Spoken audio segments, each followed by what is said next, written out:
है। आइए आज हम लोग पावर सर्किट को अध्ययन करते हैं।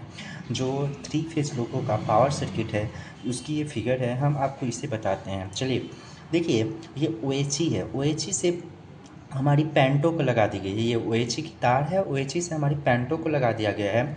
और ये पेंटो जो है वही चीज़ कि से पेंटो जो हमारी टच हो रही है, देखिए उसके बाद एक इधर लगाई गई, इसे हम लोग पीटी लिखा हुआ, इसे हम लोग बोलते हैं पोटेंशियल ट्रांसफार्मर। यानी पोटेंशियल ट्रांसफार्मर कहाँ है? रूफ पे है, पेंटो से लगी हुई है और लोगों के छत पे इसकी लोकेशंस है। ये क्या काम कर, ये पोटेंशियल ट्रांसफार्मर ये क्या काम करती है? अगर ओएचई से जो वोल्टेज हमारे जो लोगों में आती है, ये देखिए यहाँ पे वीसीबी, यानी हम कन्वेंशनल लोगों में इसे डीजे सर्किट बोलते थे, यहाँ पे हम इसे वीसीबी के नाम से जानेंगे, वैक्यूम सर्किट ब्रेकर। ठीक है, तो इसमें आती थी। तो अब तो कन्वेंशनल लोगों में उसके बाद लोगों में जो यू मीटर थी उसमें वोल्टेज बताती थी, लेकिन इसमें ऐसा किया गया है कि वीसीबी को बिना क्लोज हुए जो ओएचई से वोल्टेज आएगी वो पेंटो पोटेंशियल ट्रांसफार्मर के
कन्वर्टर 2 तो हो गया, अब एक्चुअली कन्वर्टर 3।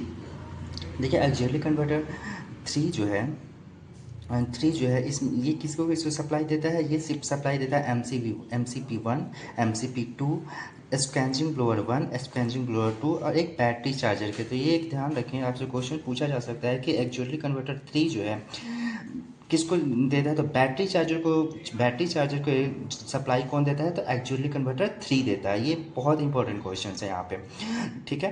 तो और देखिए अब हम इस सभी का काम, ये कंप्रेसर 1 और 2 हमारे 3 फेज लोगों में 2 ही कंप्रेसर हैं, तो कन्वेंशनल में 3 होते थे लेकिन इसमें 2 ही हैं, 1 और 2 है, ठीक है।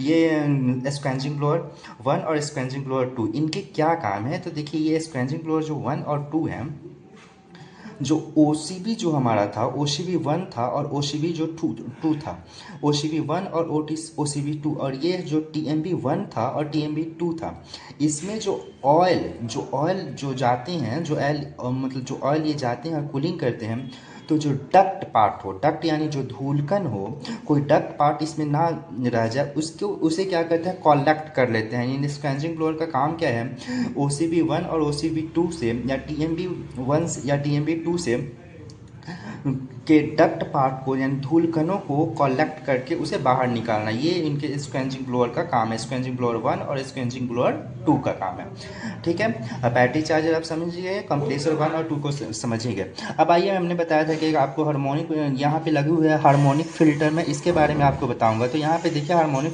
फिल्टर में क्या क्या लगती है, एक कंडक्टर लगी हुई है और एक कैपेसिटर लगी हुई है, एक रेसिस्टेंस लगी हुई है। तो देखिए ये जो रेसिस्टेंस होती है लोगों को छत पे होगी, और ये कैपेसिटर जो होगी और कंडक्टर जो होंगे ये कहाँ पे होंगे, मशीन रूम नंबर 2 में हमारे होंगे, ठीक है। ये आपको याद रखना है। ये जो हार्मोनिक फिल्टर है, इनके काम क्या है, तो हार्मोनिक फिल्टर जो क्या काम करता है, ये हमारे जो